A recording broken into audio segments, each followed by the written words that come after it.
Hey there friends, in this video I'm going to be showing you how to connect your Microsoft Outlook account to your Claude account. So to get started, sign in to Claude as I've done so here, and we're going to move over to the Customize menu.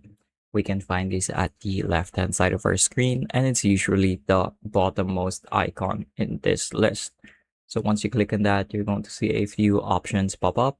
Go ahead and go to connectors, and then under connectors you should see something called Microsoft 365. If you don't see it, click on the plus button at the top and then click on browse connectors. So here you're going to be able to browse any of the connectors that you might want to add to your Claude account. And let's go ahead and type in Microsoft 365 at the top. So as you can see here, it shows up in the search results. So you can go ahead and click on the plus button that should be associated with it.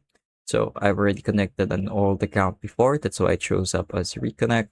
But go ahead and click on the button that appears right there, and it should ask you to sign in to your Microsoft account. So once you do that, it's going to ask for permissions. Go ahead and grant it everything that you'd like to be able to do. And once that's done, you should be ready to make use of Claude. So you're going to be able to write prompts that take advantage of the connectors, such as skimming your emails from Outlook, and you can also do things with OneDrive and Teams as well. I believe that's also supported by the 365 connector.